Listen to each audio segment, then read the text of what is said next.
दोस्तों स्वागत है आपका बिहार न्यूज़ में। मैं हूं फिर दोस्त गनी और आप देख रहे हैं केडीबी लाइव। दोस्तों आज हो चुका है 26 मई 2023। तो आज की पूरे बिहार की टॉप न्यूज़ लेकर आए हैं आपके लिए। दोस्तों वीडियो शुरू करने से पहले आपको बता दूं कि अगर आप नए आए हैं इस चैनल पर तो फिर चैनल को सब्सक्राइब करके बेल आइकन को प्रेस कर दीजिए और साथ ही वीडियो को लाइक कर दीजिए, अपने दोस्तों के साथ शेयर भी कीजिए। तो चलिए शुरू करते हैं आज की पूरे बिहार की टॉप न्यूज़।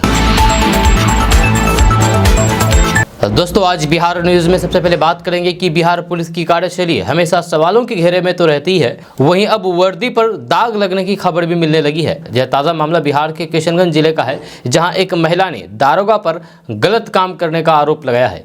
महिला का आरोप है कि बंधक बनाकर के 8 दिनों तक दारोगा ने मुखिया के साथ मिलकर के उसके साथ गलत काम किया है।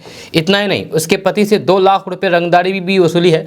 मिली जानकारी के मुताबिक पति को ढूंढते हुए महिला अम्बेडनगर यानी कि उत्तर प्रदेश के अम्बेडनगर से टेरागाछ पहुंच गई थी। किशनगंज के टेरागाछ वारदात को अंजाम देने के बाद से ही आरोपी थानेदार नीरज कुमार निराला और मुखिया मनोज कुमार यादव फरार हैं। एफआईआर के मुताबिक महिला पति को ढूंढते हुए टेरागाछ थाना प्रभारी नीरज कुमार निराला के पास पहुंची थी। दारोगा ने उसके पति को ढूंढने का भरोसा दिलाते हुए झांसे में लेकर के अपने आवास पर ले गया। नीरज कुमार निराला दारोगा ने मनोज यादव मुखिया डाक पोखर को अपने आवास पर बुलाया और गलत काम किया। दोनों गलत काम किया। दारोगा और मुखिया महिला के साथ गलत काम करने का सिलसिला 8 दिनों तक जारी रहा। वहीं शारीरिक संबंध बनाने के साथ ही बर्तन और कपड़े भी धुलवाए। महिला को चुप रहने के लिए दोनों आरोपी लगातार धमकी दे रहे थे। पीड़िता का यह भी आरोप है कि उसे छोड़ने के एवज में उसके पति से 2 लाख रुपए की रंगदारी भी वसूली गई है। जब पैसे लेने के बाद दारोगा ने ट्रेन से उत्तर प्रदेश भेज दिया। महिला ने डॉक्टर इनामुल हक मैग्नू किशनगंज एसपी के पास मामले की शिकायत की है। उसके बाद मामला उजागर हुआ है। दोस्तों अब बात करेंगे कि अब बिहार के सभी जिले के अल्ट्रासाउंड केंद्र की जांच होगी, जहां इसके लिए विशेष जांच अभियान चलाया जाएगा। विभाग ने पहले 19 जिलों में अल्ट्रासाउंड केंद्रों की जांच कराने का निर्णय लिया था, जहां लिंगानुपात कम था। जांच को लेकर के मुख्य सचिव आमिर सुबहानी ने पिछले दिनों स्वास्थ्य विभाग और डीएम के साथ समीक्षा बैठक की थी। इसमें पाया गया है कि नेशनल फैमिली हेल्थ सर्वे 2019-20 के अनुसार बिहार के 19 जिलों में 1000 लड़कों पर 900 से भी कम लड़कियां हैं। माना गया है कि यहां या तो अवैध अल्ट्रासाउंड केंद्र चल रहे हैं या फिर वैध केंद्रों में अवैध लिंग जांच हो रहा है। स्वास्थ्य विभाग के प्रधान सचिव प्रत्यय अमृत ने सभी जिलों में जांच करने के निर्देश दिए हैं। यह बैठक में इन 19 जिलों के अल्ट्रासाउंड केंद्रों की जांच की समीक्षा की है। इसमें आशंका जताई गई है कि एक जिले में छापेमारी होगी तो फिर लोग दूसरे जिले में जाकर के जांच करवा सकते हैं। ऐसे में विभाग ने यह तय किया है कि अब बिहार के सभी जिलों की अल्ट्रासाउंड केंद्रों की जांच की जाए। जब विभाग ने सभी डीएम को कहा कि वे युद्ध स्तर पर केंद्रों की जांच करें।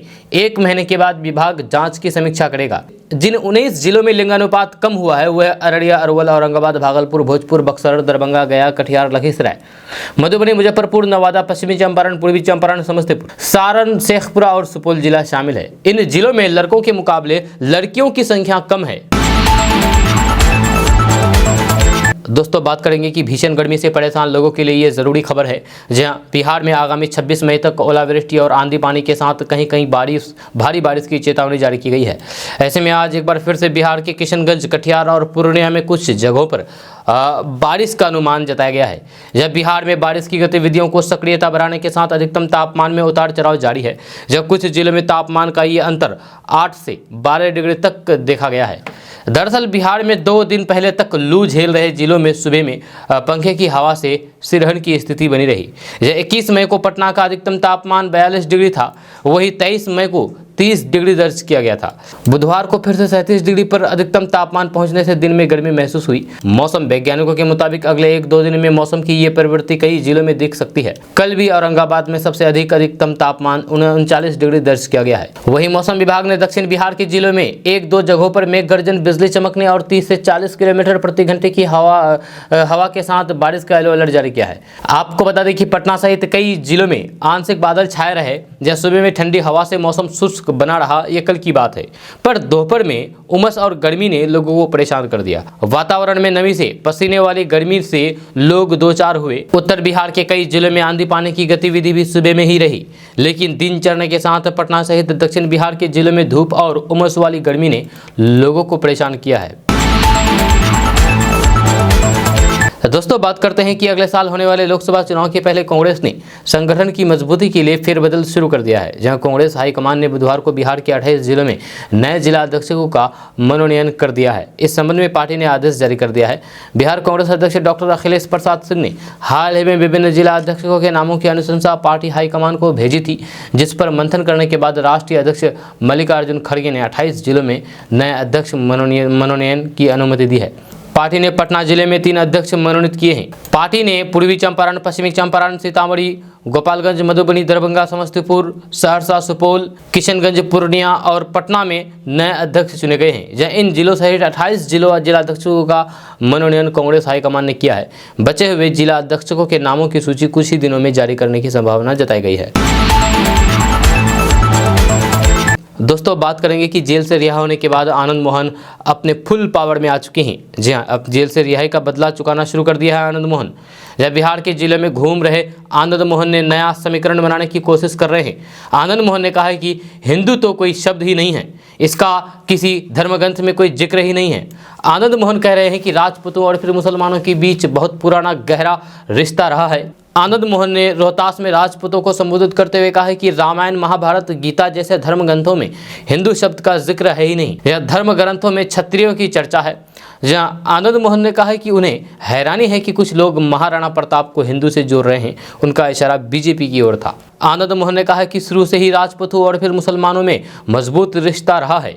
उन्होंने कहा कि महाराणा प्रताप का सेनापति हकीम खान सूरी था, जबकि अकबर का सेनापति मान सिंह था। इससे ही समझिए कि उस दौर में भी राजपूत और मुसलमानों के बीच कितना गहरा संबंध था। आनंद मोहन का ये भाषण राजपूतों को महागठबंधन की तरफ खींचने की कोशिश मानी जा रही है, जब वे बिहार के यादव मुस्लिम के समीकरण में राजपूतों को जोड़ना चाह रहे हैं। जेल से रिहाई होने के बाद आनंद मोहन लगातार राजपूतों के कार्यक्रम में शामिल हो रहे हैं। जब बेटी की शादी में कुछ दिन व्यस्त होने के बाद वे बिहार के राजपूत बहुल गांव और फिर कस्बों में घूम रहे हैं।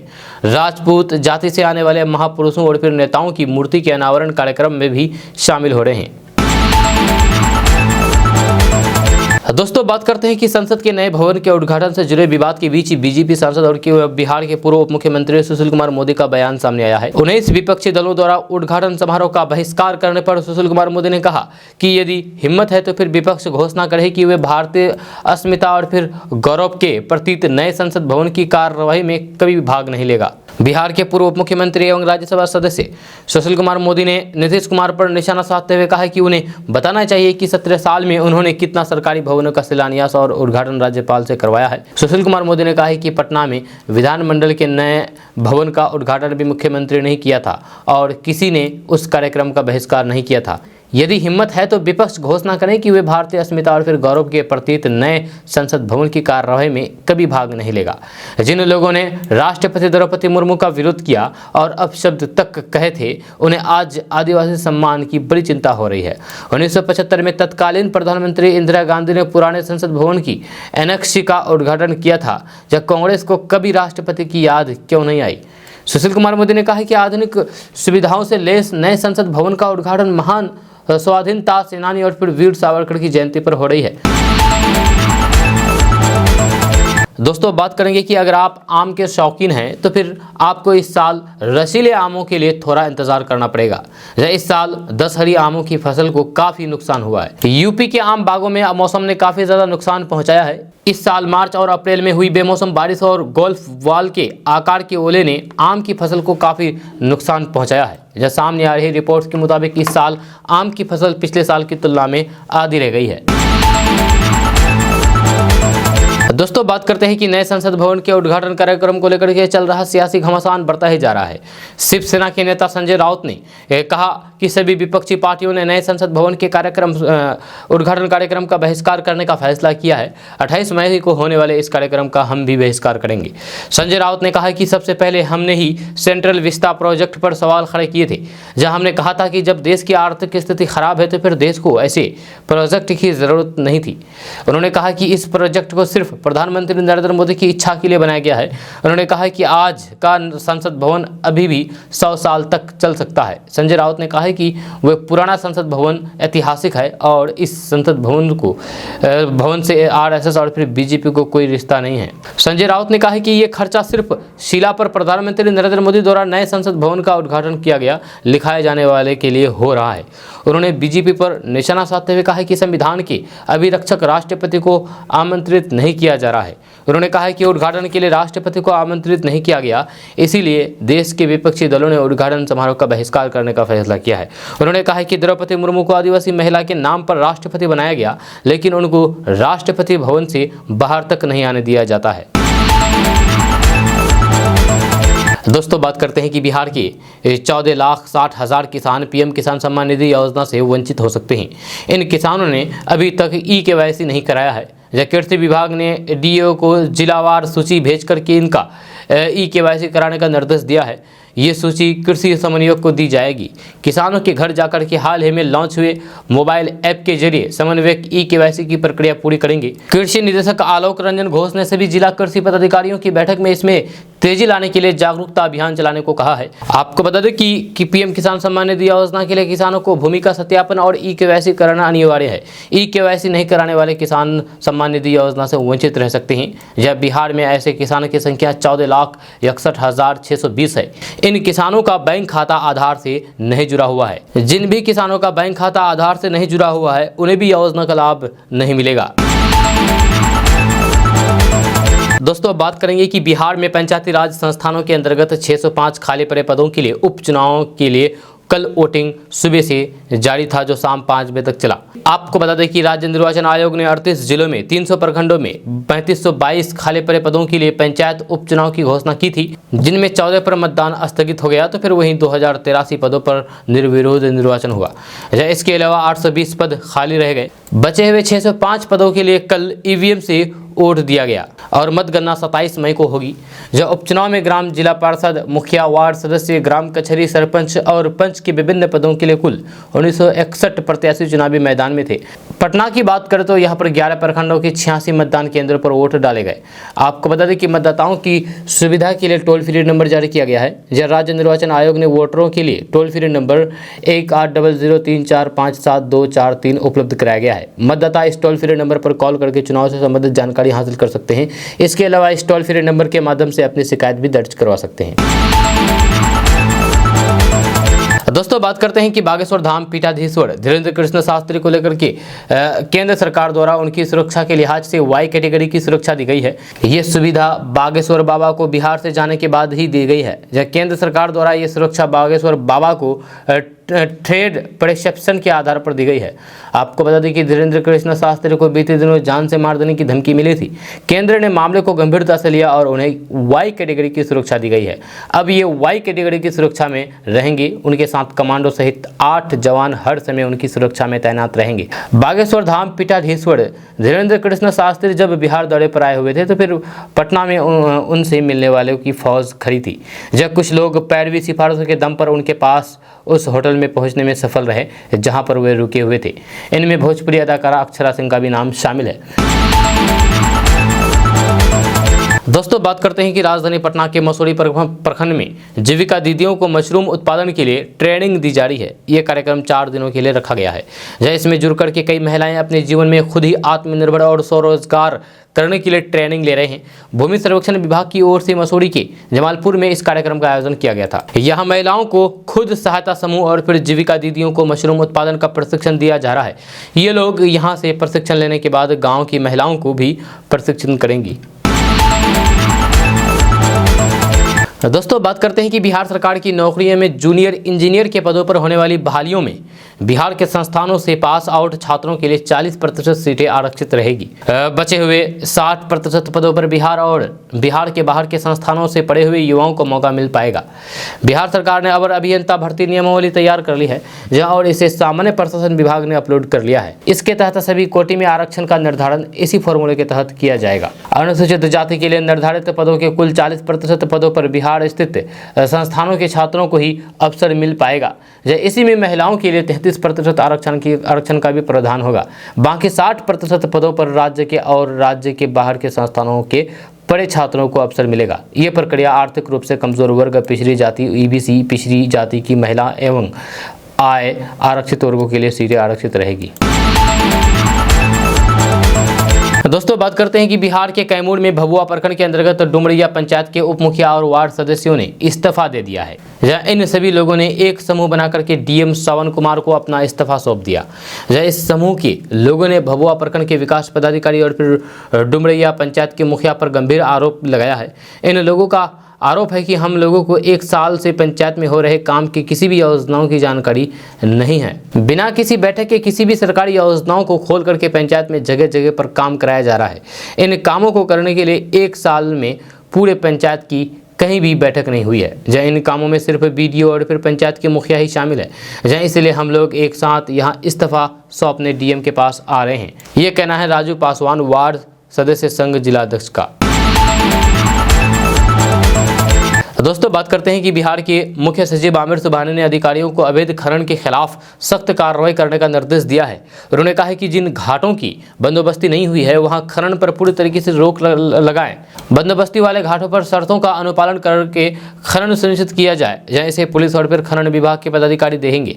अवैध खनन, परिवहन और भंडारण के खिलाफ नियमित तौर पर छापेमारी की जाए। मुख्य सचिव आमिर सुबहानी ने यह निर्देश अवैध खनन के खिलाफ कार्रवाई के संबंध में बिहेटा में हुई समीक्षात्मक बैठक के दौरान दिए हैं। बैठक के बाद मुख्य सचिव ने पदाधिकारियों के साथ परेव गांव में कोयलेवर पुल के पास बालू घाटों का निरीक्षण किया है। दोस्तों मेहनत से शॉपिंग करने के बाद जब बिलिंग काउंटर पर बिलिंग कराने जाते हैं तो फिर दुकानदार आपसे कुछ जनरेट करने के लिए आपका मोबाइल नंबर मांगते हैं। जी हाँ, जब भी आप किसी शॉपिंग दुकान में जाते हैं शॉपिंग करने के लिए, चाहे कपड़ा खरीदने के लिए, कपड़ा खरीद करके जब आप पैसे देने के लिए आते हैं तो वहाँ पर काउंटर पर आपसे मोबाइल नंबर मांगा जाता है। इससे काफ़ी गुस्सा भी आता है और सभी के सामने मोबाइल नंबर बताने में डर भी लगता है। यह सरकार ने अब इसके खिलाफ बात की है और दुकानदार अब आपको मोबाइल नंबर देने के लिए तंग नहीं करेंगे। जहाँ इससे कई घोटाले हो रहे थे, जहाँ अपने मोबाइल नंबर का खुलासा करने से ये स्कैमर्स के सामने आ सकता है, जो अक्सर मोबाइल नंबर और फिर व्हाट्सएप मैसेज के माध्यम से घोटालों को अंजाम देते हैं। कंज्यूमर अफेयर्स के सेक्रेटरी रोहित कुमार सिंह के अनुसार उपभोक्ता मामलों में के मंत्रालय ने एक परामर्श जारी करके खुदरा विक्रेताओं से ग्राहकों को कुछ सेवाओं के लिए अपने व्यक्तिगत संपर्क विवरण देने के लिए बाध्य नहीं करने के लिए कहा है। ये सलाह इसीलिए जारी की गई है क्योंकि कई ग्राहकों ने शिकायत की है कि रिटेलर्स तब तक सेवाएं प्रदान करने से इनकार करते हैं जब तक वे अपना संपर्क नंबर शेयर नहीं करते। यानी कि अब आप कहीं भी शॉपिंग करने के लिए जाएंगे किसी भी शॉपिंग शॉप में और आप पैसे देने के लिए आएंगे और आपसे मोबाइल नंबर मांगा जाएगा तो फिर आप उसको मोबाइल नंबर ना दें। वो आपसे जिद भी नहीं करेंगे क्योंकि अब ये नियम बना दिया गया है भारत सरकार की तरफ से। दोस्तों बात करते हैं कि प्रधानमंत्री नरेंद्र मोदी 28 मई को देश के नए संसद भवन का उद्घाटन करेंगे। लेकिन इससे पहले विपक्षी दल ने इसका विरोध करना शुरू कर दिया है। 20 विपक्षी दलों ने उद्घाटन समारोह का सामूहिक विरोध करने का ऐलान किया है। विपक्षी दल नए संसद भवन का उद्घाटन राष्ट्रपति से कराने की मांग कर रहे हैं। जब विरोध में शामिल कांग्रेस पार्टी के एक नेता ने सभी विपक्षी दलों को नसीहत दे डाली। आचार्य प्रमोद कृष्णम ने कहा कि संसद भवन का उद्घाटन देश के प्रधानमंत्री नहीं करेंगे तो फिर क्या पाकिस्तान के प्रधानमंत्री करेंगे। कांग्रेस नेता आचार्य प्रमोद कृष्णम ने नए संसद भवन के उद्घाटन को लेकर के हो रहे विरोध के बीच ट्वीट किया और कहा कि मोदी का विरोध तो ठीक है लेकिन देश का विरोध ठीक नहीं है। उन्होंने न्यूज एजेंसी ANI से बातचीत में कहा कि संसद भारत की धरोहर है, जब भाजपा का नहीं है। जब उन्होंने आगे कहा कि भारत की संसद का उद्घाटन भारत के प्रधानमंत्री द्वारा नहीं किया जाएगा तो फिर क्या इसका उद्घाटन पाकिस्तान के प्रधानमंत्री द्वारा किया जाएगा। हमें मोदी का विरोध करने का अधिकार है लेकिन देश का विरोध करना सही नहीं है। मैं विपक्ष से अपने फैसले पर पूर्ण विचार करने की अपील करता हूं। दोस्तों बात करते हैं कि कर्नाटक सरकार बदलते ही अब पुरानी सरकार के फैसलों को पलटने का विचार शुरू हो गया है। द एमनेस्टी इंटरनेशनल ने कर्नाटक सरकार से अपील करके बीजेपी सरकार के दौरान लिए गए फैसले पर पलटने को कहा है। यह कर्नाटक में बीजेपी सरकार के दौरान लिए गए फैसले को पलटने की सुगबुगाहट शुरू हो गई है। दरअसल एमनेस्टी इंटरनेशनल संस्थान ने कर्नाटक सरकार से अपील की है और इस अपील में बीजेपी सरकार के फैसलों को रद्द करने की मांग की गई है। इन फैसलों में क्लास में हिजाब एंटी कन्वर्जन बिल और फिर नो गो हत्या निरोधक कानून जैसे फैसले शामिल है। कर्नाटक में कांग्रेस सरकार बनने के बाद फिर से हिजाब का मुद्दा चर्चा में आ गया है। खबरों के मुताबिक कर्नाटक सरकार में हिजाब बैन समेत बीजेपी सरकार में किए गए कई फैसलों पर विचार कर रही है। वहीं बीजेपी की ओर से पूर्व सीएम बसवराज बोम्मई ने कहा है कि मामला कोर्ट में है, इसीलिए सरकार को इसमें जल्दबाजी नहीं करनी चाहिए। दरअसल कर्नाटक में कांग्रेस की सरकार आने के साथ ही उन सभी विषयों पर पूर्ण विचार की मांग होने लगी है जिससे अल्पसंख्यक वर्ग को प्रताड़ित करने के आरोप पिछली बीजेपी सरकार पर लगे थे। गुरुवार को विधानसभा सत्र में तीसरे दिन सत्र से पहले इस संबंध में पूछे गए एक सवाल के जवाब में कर्नाटक सरकार के मंत्री प्रियांक खड़गे ने हिजाब पर पाबंदी हटाने को लेकर तो कुछ साफ नहीं किया है, लेकिन इतना जरूर कहा है कि ऐसा कोई भी फैसला जो पिछले सरकार के द्वारा किया गया जो राज्य की एकता को प्रभावित करता है उसको वर्तमान सरकार एक बार फिर से देखेगी। यह उन्होंने आगे कहा है कि इसमें सभी मामले भले वो धर्म परिवर्तन निरोधक कानून हो, गो हत्या हो या फिर मॉरल पुलिसिंग, सभी की दोबारा विवेचना की जाएगी। ऐसे सभी फैसले पर पूर्ण विचार किया जाएगा। वहीं कांग्रेस के दूसरे बड़े नेता और फिर मंत्री जी परमेश्वर ने इस पर रिएक्शन देते हुए कहा कि सरकार की पहली जिम्मेदारी जनता को की गई 5 गारंटियों को पूरा करना है। हालांकि हिजाब के फैसले को पलटने के मुद्दे पर पूर्व सीएम और बीजेपी नेता बसवराज बोम्मई ने कहा है कि मामला कोर्ट में है, ऐसे में जल्दबाजी नहीं करनी चाहिए। आपको बता दें कि बीते साल कर्नाटक में हिजाब विवाद ने पूरे देश का ध्यान अपनी ओर खींचा था, जिसके बाद तत्कालीन बीजेपी सरकार ने क्लासरूम में हिजाब पहनने पर पाबंदी लगा दी थी। दोस्तों बात करते हैं कि बिहार बीजेपी के प्रदेश अध्यक्ष सम्राट चौधरी ने सीएम नीतीश कुमार पर जमकर के हमला बोला है। एक कार्यक्रम में सम्राट चौधरी के साथ पूर्व केंद्रीय मंत्री और बीजेपी नेता आरसीपी सिंह भी पहुंचे थे। एक जनसभा को संबोधित करते हुए सम्राट चौधरी ने कहा कि हमें विकास भी करना है और फिर कानून का राज भी स्थापित करना है। सभा में मौजूद जनता से सम्राट चौधरी ने जब पूछा है कि गुंडों को कहां जाना है, जनता की ओर से जवाब मिला है कि जेल के अंदर। सम्राट चौधरी ने कहा है कि गुंडे जेल नहीं गए तो फिर मिट्टी के अंदर जाएंगे। उन्होंने सीएम पर हमला करते हुए कहा कि आज नीतीश कुमार क्या कर रहे हैं, जितने भी अपराधी हैं उन्हें जेल से बाहर ला रहे हैं, इसीलिए चिंता करनी है कि बिहार कहां जा रहा है। भारतीय जनता पार्टी के प्रदेश अध्यक्ष सम्राट चौधरी ने सभा में आगे कहा कि बिहार में 33 सालों तक नीतीश लालू ने राज किया, इसके बाद भी बिहार कहां है। सम्राट चौधरी ने लोगों से पूछा है कि गजनी फिल्म देखे हैं ना आप लोग, जब उसके हीरो को क्या होता है, मेमोरी लॉस, बीच बीच में याददाश्त भूल जाता है। आजकल हम लोगों के मुख्यमंत्री का भी यही मेमोरी लॉस हो गया है। तंज कसते हुए सम्राट चौधरी ने कहा कि नीतीश बाबू आप बूढ़े हो गए हैं, आपकी याददाश्त गायब हो गई है। दोस्तों बात करते हैं कि वैसे तो पहनावा किसी भी क्षेत्र, राज्य और फिर देश का अलग अलग होता है और लोग अपने अपने ढंग से कपड़े पहनते हैं, लेकिन कुछ कपड़े ऐसे भी होते हैं जो लोगों की जुबान पर चढ़ जाते हैं। जहाँ इन्हीं में से है टी शर्ट। जहाँ पूरी दुनिया में लोग टी शर्ट पहनते हैं और इन दिनों तो गर्मी का मौसम है तो टी शर्ट वैसे भी लोगों का पहनना पहला पसंदीदा कपड़ा होता है। लेकिन क्या आप जानते हैं कि टी शर्ट में टी शब्द का अर्थ क्या होता है? आप जब लिखते हैं टी शर्ट तो लिखते हैं कि टी उसके बाद SHIRT। तो आप जानते हैं कि आखिर टी इसमें क्यों लगाया जाता है? टी का अर्थ क्या होता है, इसका मानी क्या होता है? दरअसल एक्सपर्ट्स के मुताबिक टी शर्ट में टी शब्द का मतलब 2 तरीके से निकाला गया है। एक तो पहला और आसान तरीका यह है कि टी शर्ट का आकार टी की तरह होता है, इसमें कॉलर भी नहीं होता है और फिर ये बहुत ही साधारण कपड़ा होता है।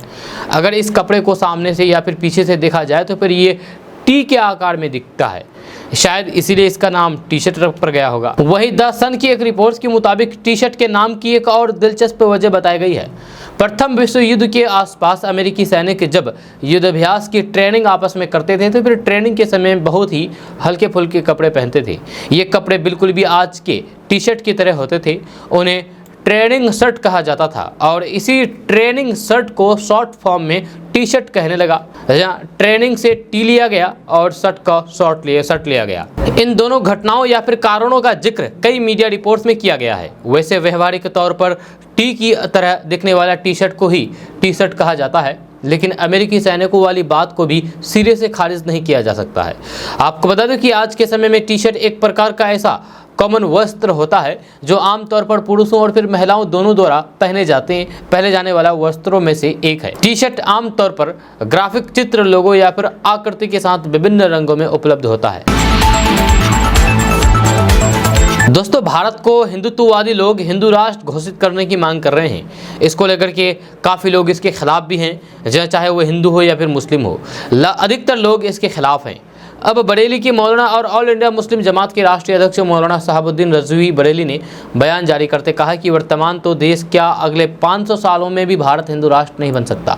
उन्होंने कहा कि सरकार ऐसी देश तोड़ने वाले शक्तियों पर कार्रवाई करे और उनके खिलाफ मुकदमा दर्ज करें। मौलाना शहाबुद्दीन रजवी बरेलवी ने मीडिया में जारी बयान में कहा कि देश में दो शक्तियां ऐसी है जो देश को तोड़ने और फिर नफरत फैलाने का काम कर रही है।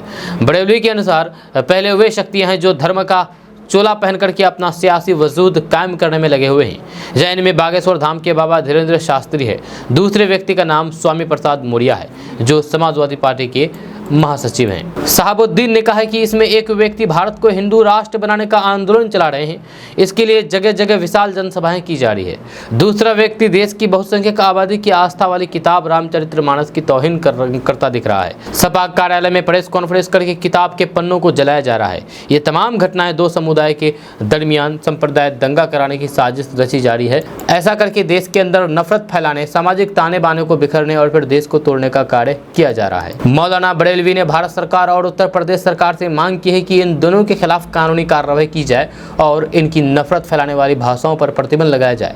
इनके साथ ही इस बात की भी जांच कराई जाए कि उनके पीछे कौन सी ताकतें हैं जो देश को हिंदू राष्ट्र बनाने पर तुली हुई है। मौलाना ने चेतावनी देने वाले अंदाज में कहा कि भारत वर्तमान में तो क्या भविष्य में 500 साल तक हिंदू राष्ट्र नहीं बन सकता है। ये देश जमहूरियत में भरोसा रखने वाला है। ये देश हिंदुत्व से नहीं चल सकता है। दोस्तों बात करते हैं कि बिहार के उप मुख्यमंत्री तेजस्वी यादव लगातार स्वास्थ्य महकमे में सुधार का दावा करते हैं। इसको लेकर के वे लगातार बैठक करके कई तरीके के दिशा निर्देश भी जारी करते हैं। इतना ही नहीं, देर रात खुद वे औचक निरीक्षण पर भी निकल जाते हैं और फिर कर्मियों से लेकर के डॉक्टर तक की क्लास लगा देते हैं। इसी कड़ी में अब एक ताज़ा मामला बिहार के जमुई जिला से निकल करके सामने आया है, जहाँ एक घायल को इलाज के लिए हॉस्पिटल ले जाने को एम्बुलेंस तक नहीं मिला, जिसके बाद उसे ठेला पर लाद करके हॉस्पिटल पहुँचाया गया।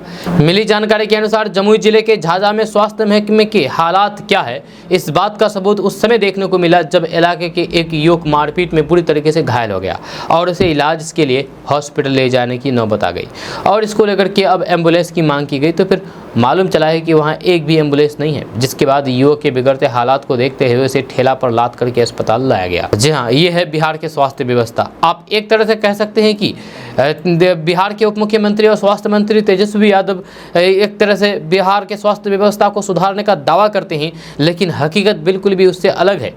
हकीकत यहाँ पर लोगों को उतनी व्यवस्था नहीं मिल पा रही है जितनी व्यवस्था के लिए दावा किया जा रहा है। लोग वही पुराने सिस्टम पर भी चलने को मजबूर हैं और दर दर भटकने को मजबूर हैं, खास करके स्वास्थ्य महकमा में। दोस्तों बात करते हैं कि बिहार में नए शिक्षक नियमावली का विरोध रुकने का नाम नहीं ले रहा है। इस मामले में बिहार के शिक्षक अब नीतीश सरकार से खुली लड़ाई करने की मोड़ में है। सरकार की ओर से कार्रवाई की धमकी देने के बाद भी पूरे प्रदेश में शिक्षकों का धरना प्रदर्शन जारी है। धरने में शामिल शिक्षकों ने नीतीश सरकार पर वादा खिलाफी का आरोप लगाते हुए जम करके नारेबाजी की है। बेगूसराय में शिक्षकों ने बुधवार को कलेक्ट्रेट को घेर करके वहां पर नारेबाजी की। इस प्रदर्शन के दौरान बिहार माध्यमिक शिक्षक संघ के उपाध्यक्ष डॉक्टर सुरेश प्रसाद राय ने नीतीश सरकार पर हमला करते हुए कहा कि सरकार यदि अपनी हठधर्मिता को नहीं छोड़ती है तो और नई नियमावली को वापस नहीं लेती है तो फिर शिक्षक संघ इस सरकार को ही उखाड़ फेंकेगी। प्रदर्शनकारी शिक्षकों ने सरकार को चेतावनी देते हुए कहा कि अगर उनके इस सत्याग्रह आंदोलन के बाद भी सरकार बीपीएससी की परीक्षा लिए जाने पर विचार नहीं करती तो फिर प्रदर्शनकारी शिक्षक और फिर शिक्षक भर्ती आने वाले चुनाव में सरकार को अपनी ताकत दिखाएंगे। प्रदर्शनकारी शिक्षकों ने कहा कि वे किसी भी कीमत पर बीपीएससी की परीक्षा नहीं देंगे। आपको बता दें कि नए शिक्षक नियमावली के अनुसार शिक्षकों को राज्यकर्मी का दर्जा प्राप्त करने के लिए बीपीएससी का एग्ज़ाम क्वालिफाई करना होगा। जहाँ वहीं शिक्षकों का कहना है कि जो शिक्षक 17 सालों से सेवा देकर के अभ्यर्थियों को पढ़ा रहे हैं उन्हें काम लायक बना रहे हैं, अब उनसे ही परीक्षा ली जाएगी। उन्होंने कहा कि ये नियमावली पूर्ण गलत बनाई गई है। शिक्षकों को परेशान करने के लिए नियम बनाए जा रहे हैं। सरकार को शिक्षकों की बहाली नहीं करनी है। दोस्तों बात करते हैं कि दरभंगा में बीजेपी के पूर्व सांसद जनक का विवादित बयान सामने आया है। उन्होंने इलाके का नाम अलीनगर होने पर आपत्ति जताई है। भारतीय जनता पार्टी के पूर्व सांसद जनक ने कहा कि अलीनगर यह कैसा नाम है, अलीनगर कोई नाम होता है क्या? आपको बता दें कि दरभंगा के अलीनगर विधानसभा क्षेत्र के हाटगाछी में बीजेपी सदस्यता अभियान कार्यक्रम का आयोजित किया गया था। सदस्यता अभियान कार्यक्रम को संबोधित करते हुए पूर्व सांसद जनक चमार ने कहा कि देखिए ये कैसा नाम है, जब नाम अलीनगर है तो फिर जय श्री राम का नारा तो बनता है, लगाइए जय श्री राम का जोरदार नारा। वहीं इस दौरान उन्होंने सीएम नीतीश कुमार पर भी निशाना साधा है। दोस्तों बात करते हैं कि यूपी में योगी आदित्यनाथ की सरकार ने अवैध निर्माण के खिलाफ बुलडोजर अभियान चलाया। अब बिहार में भी योगी की तरह उत्तर प्रदेश योगी मॉडल की तरह अतिक्रमण हटाने के लिए ऐसा ही कदम उठाया जा रहा है। ताज़ा मामला बिहार के मधेपुर का है, जहां अवैध कब्जा को हटाने के लिए स्थानीय प्रशासन ने बुलडोजर चलवाया। इस अभियान के तहत सरकारी जमीन को कब्जा मुक्त कराया गया। इस मामले में बताया जा रहा है कि न्यायालय के आदेश पर नगर परिषद के वार्ड संख्या 4 में सरकारी जमीन पर अवैध रूप से कब्जा जमाने वाले अतिक्रमणकारियों पर प्रशासन का बुलडोजर चला गया है। इस दौरान मौके पर दंडाधिकारी के साथ भारी संख्या में महिला और पुलिस बल की तैनाती की गई है। बिहार एक ऐसा राज्य जहां हुनर की कमी नहीं है, फिर चाहे वह किसी भी क्षेत्र में हो। वहीं सिविल सर्विसेज के रिजल्ट की बात करें तो हमेशा की तरह बिहार का योगदान जबरदस्त रहा। टॉप 10 में से तो 3 बिहार के हैं। यूपीएससी दुनिया के सबसे मुश्किल इम्तिहानों में से एक माने जाते हैं। सिविल सेवा हो या फिर IIT जैसे इम्तिहान, बिहार का योगदान बढ़ रहा है। लेकिन इन सब के बावजूद भी आखिर बिहार अभी तक पिछड़ा क्यों है, ये सवाल है। ये एक ऐसा सवाल है जो हर बिहारी के मन में उठता है कि या फिर यूं कहें कि हर भारतीय इस सवाल में उलझा हुआ है कि आखिर ऐसा क्यों। वहीं ऐतिहासिक प्रमाण ये बताते हैं कि बिहार के जिला वैशाली में ही दुनिया के सबसे गणतंत्र की स्थापना हुई थी। आज ये राज्य भारत के सभी राज्यों की तुलना में लगभग हर चीज़ में पिछड़ा हुआ है। लचर शिक्षा व्यवस्था ने इस प्रदेश को बदहाल बनाने में कोई कसर नहीं छोड़ी है। जब फिर भी यहाँ के छात्र अपनी लगन और मेहनत के बदले यूपीएससी की परीक्षा में अपना परचम लहरा रहे हैं। एक जमाने से सिविल सेवा में बिहार का बोलबाला रहा है। आपको ये जानकर हैरानी होगी कि बिहार में 2,87,000 व्यक्ति में से एक व्यक्ति IAS बनता है। वहीं देश में हर 12वां IAS अफसर बिहारी है। अगर आप इस समय कुल IAS कैडर की बात करेंगे तो फिर लगभग 4,964 में से 416 IAS अधिकारी बिहार से हैं। ये आंकड़े तब इतने अधिक हैं जब बीते 20 साल में सिविल सेवा में बिहार का दबदबा कम हुआ है। अब आप सोच रहे होंगे कि आखिर ये बिहार के पिछड़ेपन की वजह क्या है। तो आपको बता दूं कि अपने नेताओं की गलत कार्यशैली ने बिहार को सबसे ज़्यादा नुकसान पहुंचाया है। वहीं केंद्र सरकार की अनदेखी ने इस आग में घी डालने का काम किया है। जब बिहार के पिछड़ेपन के लिए कई वाजिब कारण हैं। आप बिहार की जनसंख्या का अनुपात इस बात से लगा सकते हैं कि जब सरकार ने जनसंख्या पर नियंत्रण करने के लिए तमाम तरह के अभियान चलाए तो फिर पूरे देश में प्रजनन दर में 23% की गिरावट आई। वहीं बिहार में ये गिरावट सिर्फ 8% दर्ज की गई। चौथे राष्ट्रीय परिवार कल्याण सर्वेक्षण के मुताबिक देश का प्रजनन दर 2.18% और बिहार का 3.4% है। बिहार में 42% बच्चों की शादी 18 साल की उम्र से पहले हो जाती है। जनसंख्या का सबसे बड़ा दबाव मूलभूत सुविधाओं पर पड़ता है। वहीं पर दूसरा कारण की अगर बात किया जाए तो कृषि पर निर्भर आर्थिक जीवन। जी हाँ, बिहार की अर्थव्यवस्था का मुख्य आधार कृषि है, परंतु जनसंख्या के अनुपात में कृषि व्यवस्था बहुत ही पिछड़ी है। जोतों के बंटवारे की वजह से प्रति हेक्टेयर उत्पादन भी कम है, जो आर्थिक पिछड़ेपन में सहायक है। वहीं पर प्राकृतिक आपदा भी है। जी हाँ, बिहार के आर्थिक पिछड़ेपन में प्राकृतिक का भी एक खास योगदान है। उत्तरी बिहार की विनाशकारी बाढ़ प्रत्येक वर्ष भारी मात्रा में धन और जन को अपने चपेट में ले लेती है, जिसका भार संपूर्ण बिहार को सहन करना पड़ता है। बाढ़ के बाद उत्पन्न सूखे की समस्या संपूर्ण बिहार को अपने चपेट में ले लेती है। वहीं पर औद्योगिक पिछड़ेपन का भी कारण बिहार आज पिछड़ा हुआ है। जहाँ बिहार में उद्योग का विकास अल्प मात्रा में है, जिससे प्रदेश को आय के साधन प्राप्त नहीं हो पाते हैं, जब लोगों को रोजगार नहीं मिल पाता है, जिसकी वजह से पलायन की स्थिति बनी रहती है, जिसका प्रभाव आर्थिक पिछड़ेपन पर भी पड़ता है। दोस्तों, बिहार के बक्सर जिले के केठस प्रखंड के रामपुर गांव में फर्जीवाड़े की अजीब कहानी सामने आई है। क्योंकि कभी किसी ने अंधे व्यक्ति को 4 चक्का गाड़ी चलाते हुए देखा है आपने? उससे भी बड़ी बात क्या कि DTO अंधे व्यक्ति को ड्राइविंग लाइसेंस दे सकता है। दरअसल गांव में गलत तरीके से दृष्टि दोष दिखा करके दिव्यांग का पेंशन देने का मामला प्रकाश में आया है।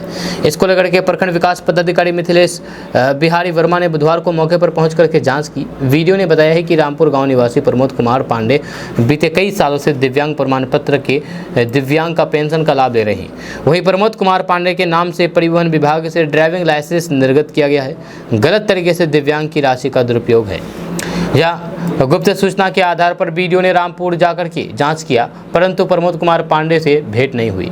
वीडियो ने बताया है कि शुक्रवार को फिर से प्रमोद कुमार पांडे के घर जाकर के मामले की जांच करेंगे। उन्होंने बताया है कि मामला सही पाए जाने पर उचित कार्रवाई की जाएगी। ग्रामीणों की माने तो आपसी विवाद में इस फर्जीवाड़े का मामला प्रकाश में आया है।